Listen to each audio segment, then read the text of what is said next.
Hello, and welcome to From the Well. I'm Wade, and for all intents and purposes, welcome to the show. We are on Book 1, Page 2. This is 4 movies. And I don't want to get too parched as I'm doing this. So I'm going to stay hydrated. If you're like, there's no labels on this, guess what? Your company could have your label on this. Simple. Just contact me and I might take a sponsorship. No problemo. But till then, I'm going to enjoy this. And now we're still on book 1. Don't get me wrong, this book is ginormous.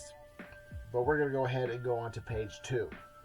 Now, on page 2 is going to be 4 movies, and these 4 movies are going to have something connected with them because of the fact that the movies in my booklets are not put together alphabetically.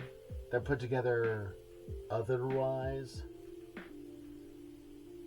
So, if you can figure out what the thing that connects them is, please say it when you figure it out. And at the end of the video, I will say it for all of those who haven't figured it out yet. Boom! The skeleton. Oh, sorry. Jeepers. The lost skeleton of Kavadara.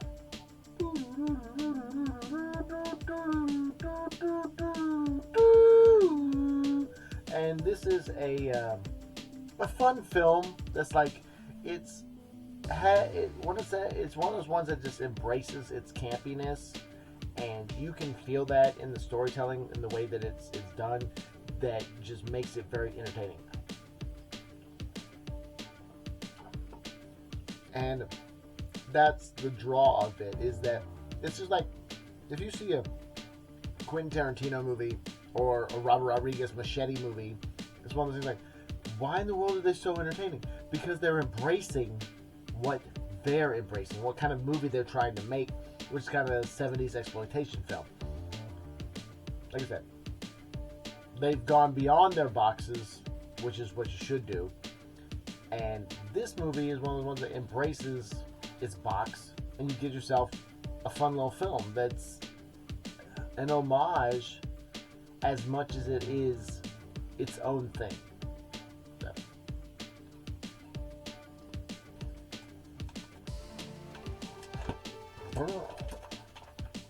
Next movie, Night of the Living Dead.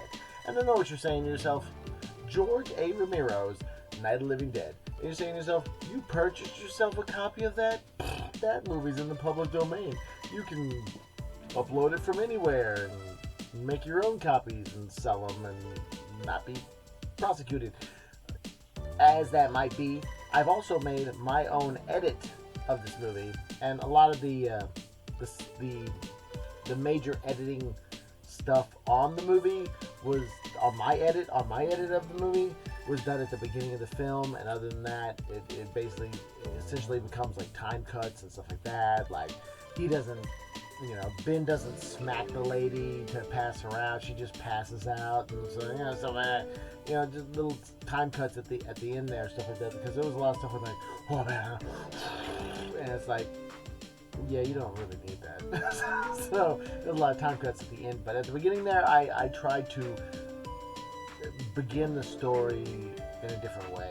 So if you have a chance, definitely go check out my Night of the Living Dead edit if you want to watch Night of the Living Dead. If you haven't seen Night of the Living Dead, it is essential movie making, and because it forgot to put a copyright at the beginning titles, it is in the public domain, and I don't believe that enough people talk about it.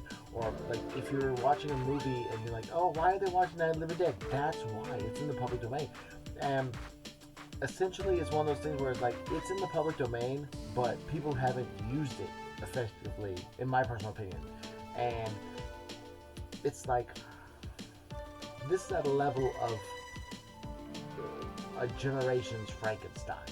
I mean, George A. Romero made an entire career out of making movies with dead in the title. from Night of the Living Dead to Dawn of the Dead to Diary of the Dead to Land of the Dead to Dead. there was a lot of deads in the titles of his movies because he made zombie movies and he made a career off of zombie movies. But of course, his movie Night of the Dead, if copywritten, he would have owned the rights to zombies as we know them. Like, The Walking Dead was originally going to call itself Night of the Living Dead because, again, it could have, and it's one of those things where it's like zombies were never thought of the way that they're thought of now without George A. Romero. Like, he is Godfather. He is the zombie Godfather. Really, honestly, and just so if you haven't seen it, definitely check it out. Its gore at the level was immense. It was so funny because my little one walked in on me watching that movie, and he was just like, "Is this supposed to be scary?" I'm like, "It was terrifying when it came out. It was terrifying to people when it came out because no one had ever seen anything like that before."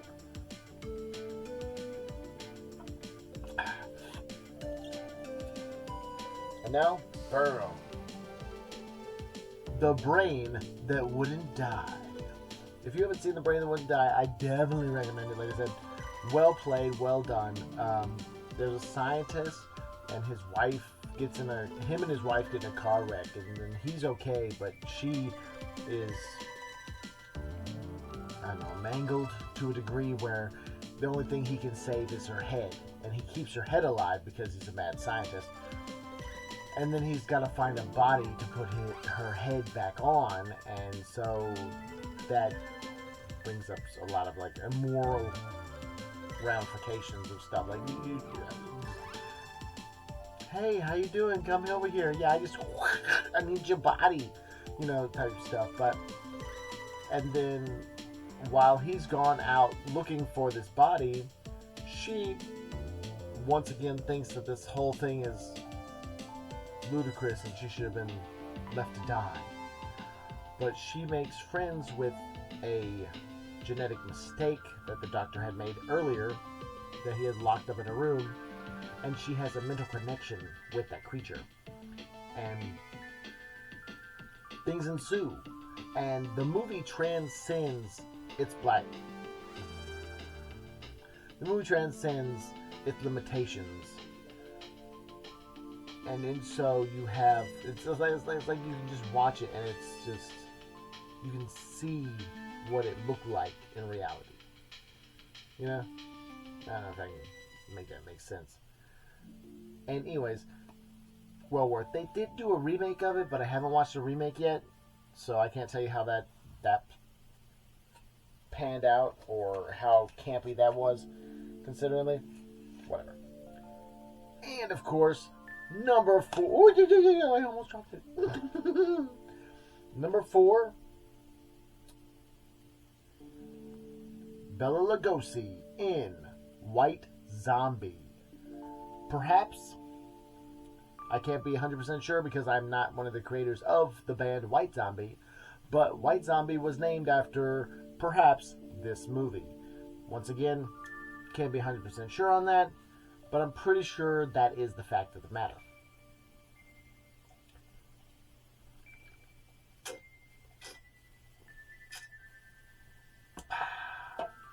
This is a movie that they need to remake.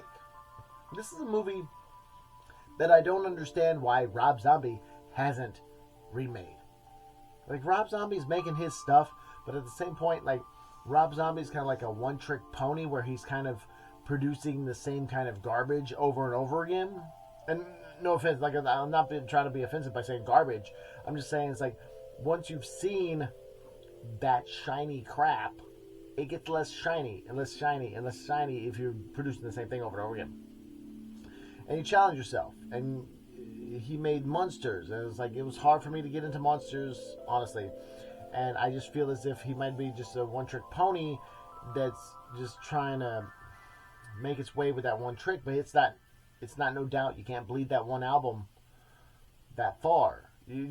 So there's a lot of people that would disagree with that. There's a lot of people that would be like, yeah, man, all of his stuff's great. And don't get me wrong, I really want to recheck out Lords of Salem, because I hear it's good, because like I just kind of dropped off on Rob Zombie because it's like, all right, he made House of a Thousand Corpses, okay, he made Three to Hell, which I thought Three to Hell was better than House of a Thousand Corpses, but then it was just like, it kind of feels as if he's just making the same thing over and over again. And it's like, Halloween, okay, but Halloween 2, there is no way in my mind, because of how much I liked the original Halloween 2, that he could have outdone Halloween 2. And then what he did with it didn't propel the story further to a degree where I was like, oh man, that's amazing, because not at all. Whereas the first Halloween he did, it was like, okay, you brought the character into new spaces, but there was none of that in the second one, in my opinion. So it's just not, no. And I think that he should make a remake of that. I've watched most of El Super Beasto, which was his animated movie, which I believe he directed. Paul Giamatti in there. But this movie is Bela Lugosi, and it's really well done. It's one of those things where it's like, I think there's a guy and a girl, and they get married, and then I think the wife gets murdered or something like that, and then the best man like has a thing for her, so he gets the creepy landlord played by Bela Lugosi to like bring her back to life, but she's not really all there when she goes back. But anyways, the sound is kind of all over the place because it is a black and white movie. But other than that, good stuff. I really tried to not say what the factor that's the same in all these movies are, but I feel as if I might have messed that up, because they are all black and white movies. Stay tuned. See you tomorrow. Oh boy.